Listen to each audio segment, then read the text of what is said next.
You're listening to America's Diesel Podcast.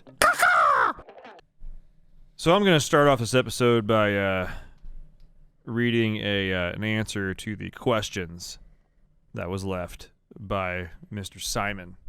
I recently received a slightly threatening email from him about stickers, which I was actually really excited to read. It made me laugh. And thoroughly enjoyed it. But I know which one you're going to read. Is he actually mad? Like, if he is, he's doing a really good job of it.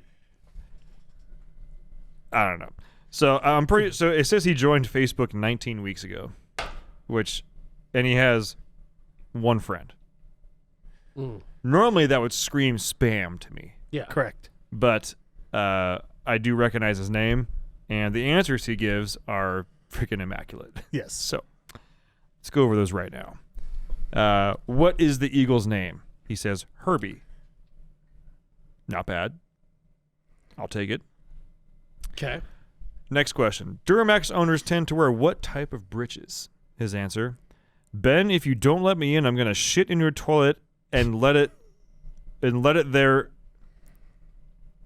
Duramax guys wear sparkly breeches, as Ben calls them. I feel like he may be using talk to text or typing as fast as he can because he's a little heated, which is fine. I like it. Finish this phrase. Dad drives a fill in the blank. Tyler is a glizzy guzzler, and the blue truck fucks. I don't know if you can put 2 + 2 together. I'm already in the group, but my other account went bye-bye, so I'm requesting entrance. If you don't, I'm sure you guys have a public bathroom at the store. I'll shit on the floor and leave a note that says, for Ben and Dad drives a truck, you dumb fucker. Whoa. Approved. Welcome to the group again. A little hostile. I love it. God. Every group's got that one just pissed off guy. And this is the one. Oh, I'm sure we have a few. Yeah. Well, he's like angry. I got a feeling he likes to shit in other people's toilets and leave it there. Hey, I'd be lying if I said I've never left it. I mean, I've left. Have you ever done an upper decker? I was just about to say I've upper decked someone. A couple of them. So fucked. So I've also peed in ovens. Oh my God. That one's fucked up because you don't find out about that till later. Yeah, after you're cooking and you got food in there. Well, no. You ever smelled 500-degree piss? No, I haven't, and I don't Fucking want knock to. you out. It'll knock you out. It's rough. All right. I'm not saying I'm a good person, okay? Yeah. I haven't always been a decent human. Yeah. Fuck. My teens and early 20s were an interesting time. Yeah. I'm just curious what made you want to piss in an oven. Yeah. And whose oven was it? I don't want to talk about it. Was it like a buddy's oven, or was it like a rando's oven? Please elaborate on this oven. How was the situation. pH balance of the piss? I mean, can you? Let's get the intro out of the way first. This week's podcast episode is brought to you by Fuel Bomb Diesel Additive, an additive designed for diesel enthusiasts, made by diesel enthusiasts. Ben, take it away. Hell yeah, dude. So this is our in-house Fuel Bomb fuel additive for your diesel truck. Our biggest thing here is making sure that you can pretty much always have diesel additive on you all the time. You've got a lot of other additives out on the market that they have, anti-gel in there all the time. They have cetane in there all the time. They end up being big and bulky bottles. Our standard everyday diesel fuel additive is 1 ounce per 32 gallons, and that's its main job is to make sure that your fuel system stays lubricated and prevents the formation of algae. And it should also help you in colder climates too. Should definitely help you in colder climates. Along with cleaning your fuel system and maintaining it, it'll also help you bump that cetane number up for a more efficient burn of your diesel fuel. And if cetane is just what you're after, there's the Fuel Bomb Hellfire, which is our straight 8+ cetane enhancer. Yeah, and you guys asked, and we brought them back. We did go away from the bottles that didn't have the measuring little parts in there. We brought them back for you, so now you can measure out your 1 ounce per 32 gallons for the F-Bomb or 4 ounces per 32 gallons for the Hellfire.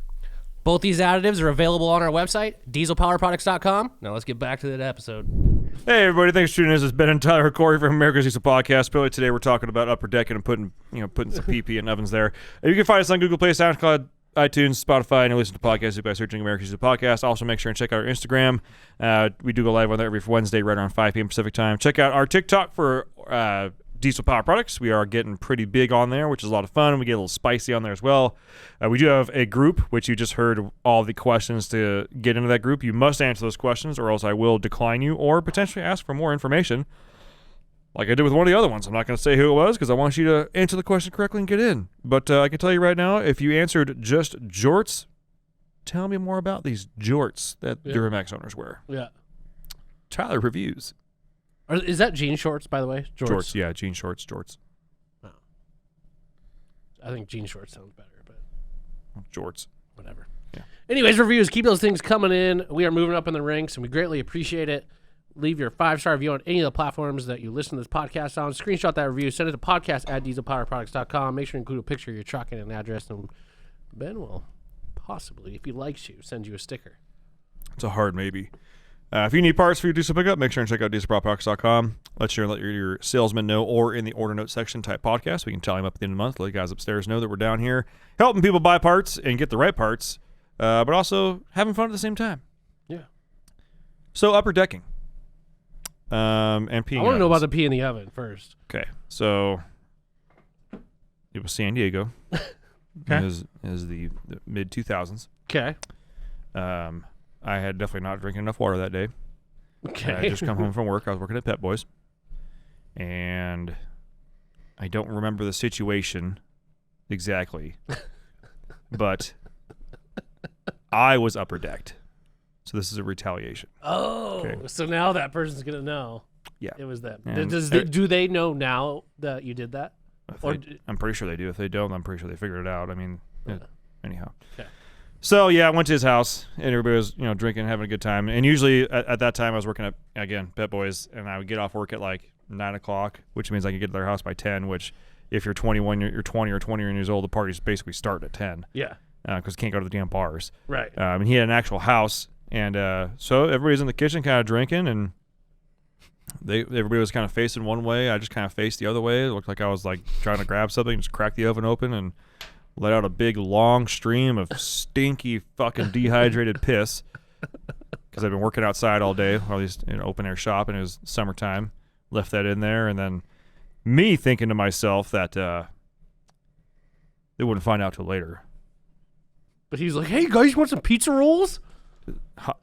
Hot Pockets? Hot Pockets. It was Hot Pockets. It was like 2 boxes. A larger version of a pizza roll. Everybody got hungry, and he was like, dude, let's throw in some Hot Pockets in there. You're the only guy going in the microwave? I'd already left at the time. Oh, so I didn't know this was happening, but then I found out, because I think at that point, the only other 2 people that knew were the 2 guys I was living with, because I told him, I was like, dude, I'm not going to say his name. I'm like, dude, he upper decked us. Like, I had to fucking clean that shit out. Yeah. And he's like, I'm going to get it back. And then I came home, and I was like, dude, I pissed in his oven.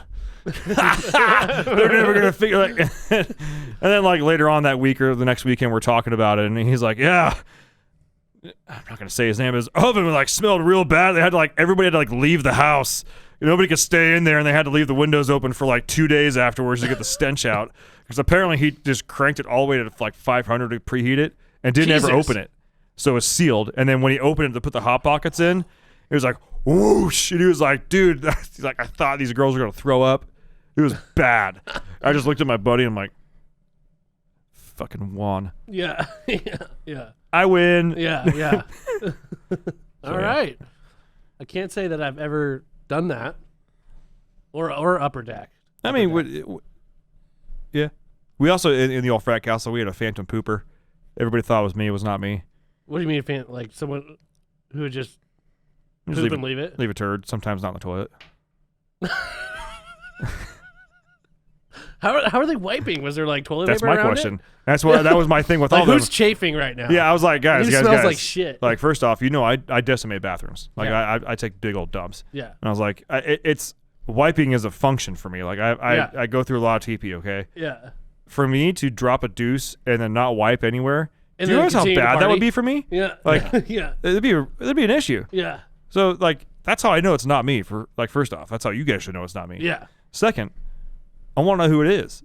Like, has anybody looked at footprints? Like, yeah. Let's find out who. I have an idea of who it was. I think it was Ralph. Someone named Ralph. Of course, named Ralph. Yeah. But yeah. No one ever. Just like what on the floor next to the toilet? Yeah. or like right on the. It was a South Park episode too. This is probably why he did it. But he'd like take a dump in the urinal, or he would drop a deuce like. Because at the urinal there's like that porcelain edge. Yeah. He was it's like surgical with the shit. Leave the fucking turd like on it. Like, sometimes I swear he must have like shit in his hand and like just placed the turd. But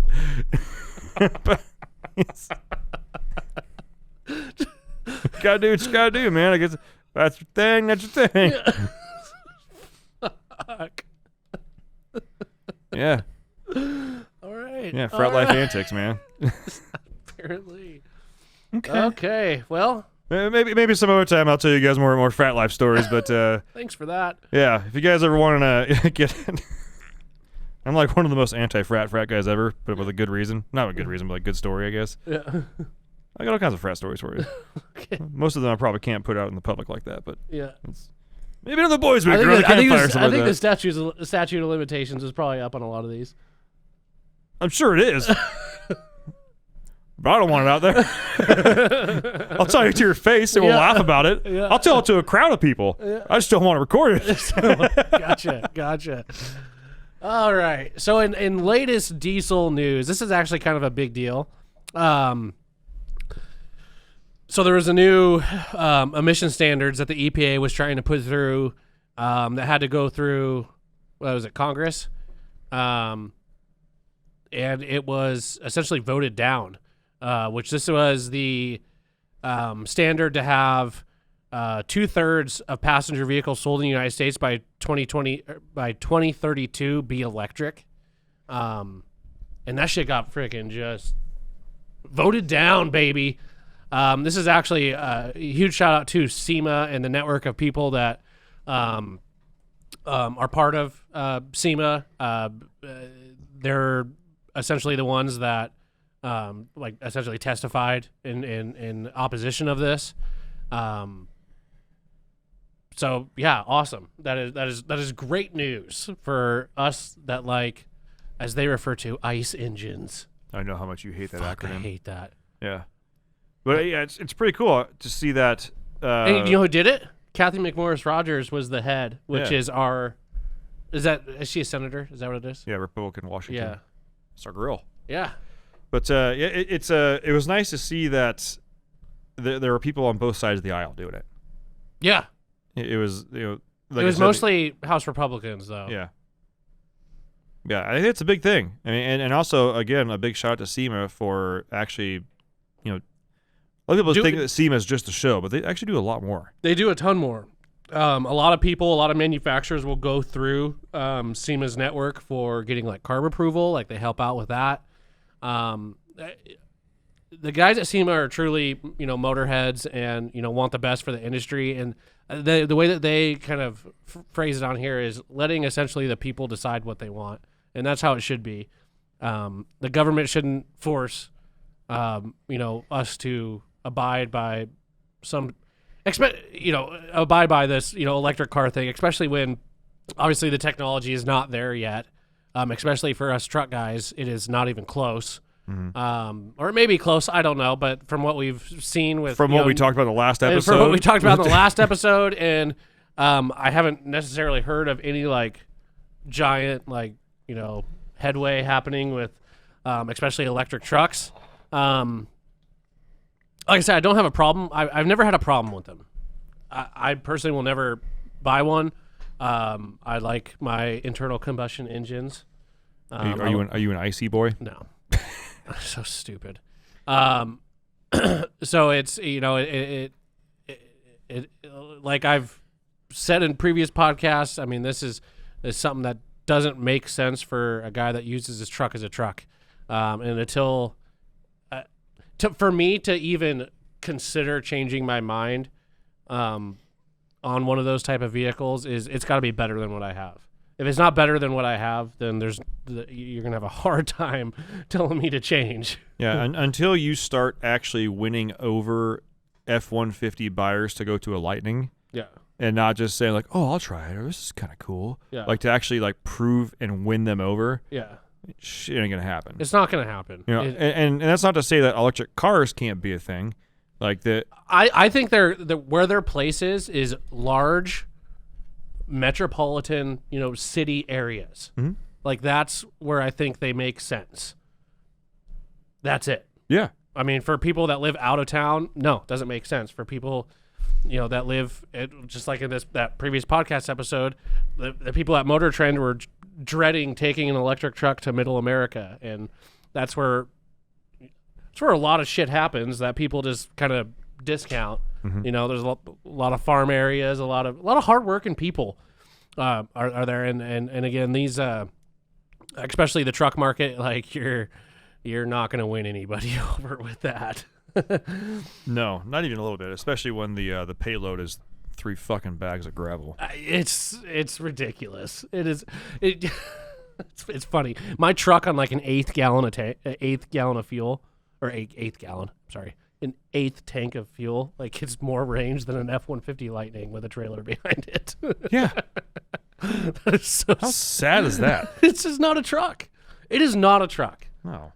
They should have. What they should have done is released like what would be a comparable SUV for a truck. Like I mean, the Expedition I feel like is a bigger SUV than even the F-150. That would be even a bigger issue. It'd be like an Explorer or something. Like, why don't you do that electric?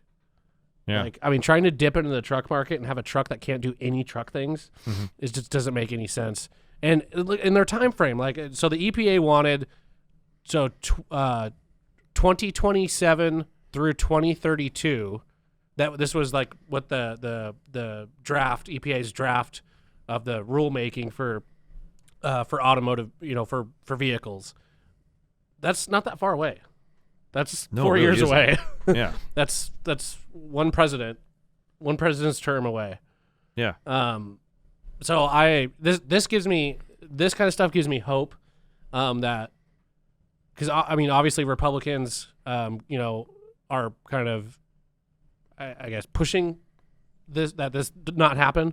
Mm-hmm. And I know with the last election they've definitely become more of a majority than minority, and I'm hoping that it keeps going this way, and protects our right to be able to choose what kind of vehicle that we want. I mean, look at the emission standards already for these trucks it's a high bar they set already, and manufacturers are making it happen, and there's also smaller companies like Dynamite Diesel that is making huge strides in the fuel injection department, as far as making even stock trucks cleaner than stock. And again, I think all this shit is just lip service for a lot of people, because I mean, you can't protect the environment in just one country. Right. Like, it doesn't make any sense. Believe it or not, the environment encompasses the entire world, and to have there's obviously giant players in the game when it comes to polluting the atmosphere, i.e. China, freaking India. And they ain't changing. They ain't changing at all. No. So yeah, this is huge headway. I'm hoping people get their head out of their asses for this, not to make things political. I'm not trying to, but obviously for guys like us in our industry and what we do, there's one side that seems to back us more than another, and hoping that, people pull their heads out of their asses and make the right decisions when it comes to that.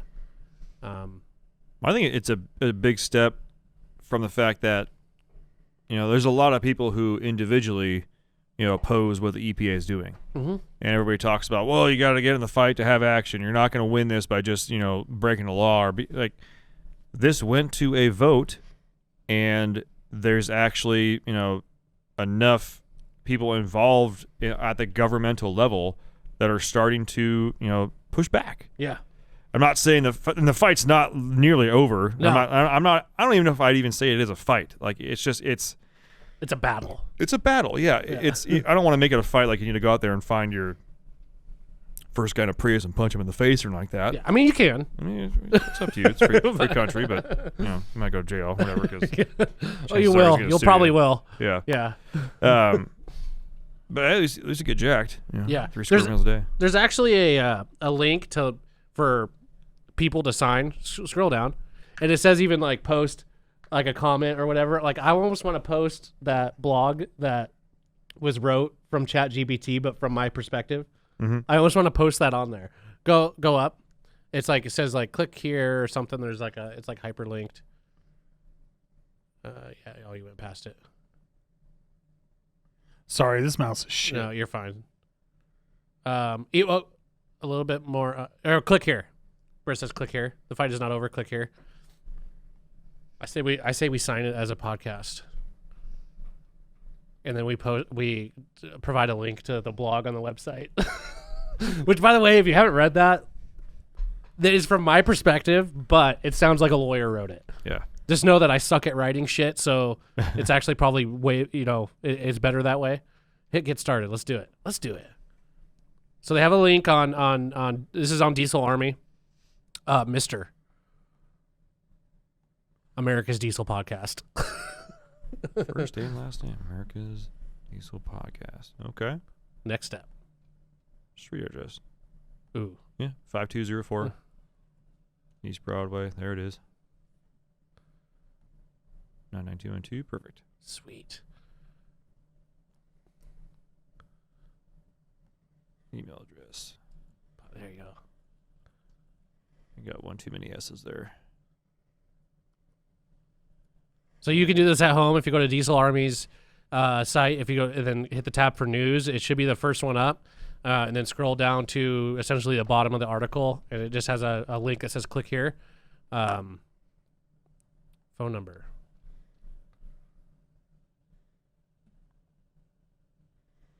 Yeah, we highly encourage all of you guys to do it if you haven't already. Let's see here. The premature rush to transition will reduce my sales. Can we do both? That's bullshit. It should be both. Yeah. I'd say, yeah, reduce my sales. Yeah. Go with that. If your company produces or sells any products that reduce emissions from motor vehicles or make them more efficient, please include a sentence about the products. Example, my company.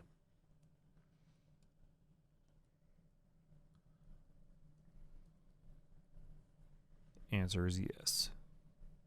Sure. Okay, now go to our website and take the text from that blog and copy and paste it on there.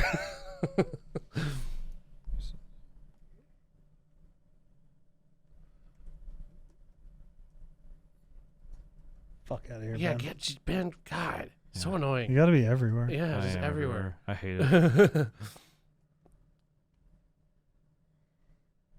Blog. Boom. Yeah, copy and paste that whole friggin' thing in there. Written by Tyler. Kinda.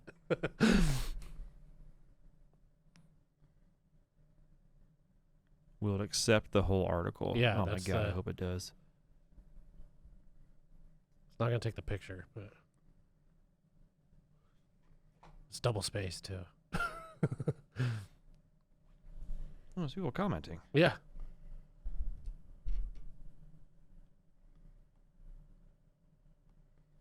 Yeah. Sorry, it's Boom, kind it of took quiet. Oh, it. it took it. Yeah. We're literally filling this out in real time here, and we Yeah. put the entire article in there. Company, boom. Should we just do America's Diesel Podcast? Yeah, there you go. Hell yeah. We are officially in the fight. Yeah. Regards, America's Podcast. Oh, shit. Oh, because it did Diesel as the middle name. Yeah. Did put the whole thing in there. Wow. Boom. Email sent. Yeah. It's that easy, folks. Hell yeah. Yeah. We did our part. Yeah. Now we're in you the should do fight. your part. Do the same thing. If you are in the same mindset as us as far as this kind of stuff, I don't want the government telling me what to do and what I can buy and what I can't buy. All right?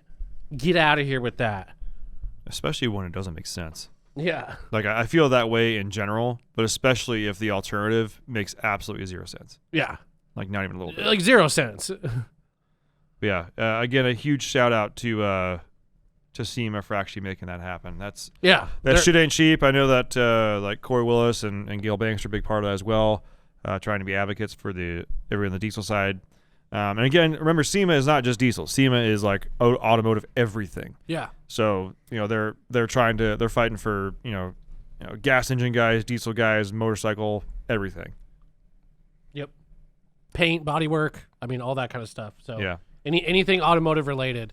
So yeah. Again, thank you, Sema, for kind of being in the the forefront of this kind of stuff. I mean, somebody's got to represent us gearheads, and Sema's doing a great job of it. Usually, kind of some of those big organizations, kind of kowtow to the people with money, and they know where their bread is buttered, and that's with the aftermarket industry, and that's who they support, and that's who they advocate for. So, yeah, do your part. Go sign that. Get those freaking electric vehicles out of here. All right, out of here. 100%. And this is a bit of a short one. That's because we want to give you extra time to go sign up for it. Yeah. So we'll have the link in our description there, or at least on the YouTube bio there. But I'm pretty sure even if you just actually, what is the send a letter? It's probably pretty easy to find. Nope, that's the actual script of the letter. It's like you should be saying just click here. Yeah. Okay, it's a very awkward sign up thing, but yeah, we'll have that link in our and pretty much anywhere we can put it. Also on the Facebook group. But takeaway from this episode: please go sign the letter. Good things are actually happening. I know even people like me, not people like me, I haven't even signed that letter because when I see that kind of stuff, I'm like, nothing's gonna happen. It doesn't fucking matter. Yeah. But now to see that actually something has happened, yeah, and it actually kind of like went to a vote and worked well. People are starting to see common sense stuff here. That lets a fire under my ass. I mean, it means that something is actually, hopefully gonna, turn the right way. Yeah. So go handle that. Also, don't upper deck your friends and don't pee in people's ovens. Wise words. I think there's no better message to put on a podcast than that. Wise words, Ben. Yeah. Well, ladies and gentlemen, I know it's a short one, but that's gonna wrap this up. We really appreciate all you guys. We'll see you next week. Thank you. Bye. Thanks for tuning in. Make sure to subscribe and check us out at dieselpowerproducts.com.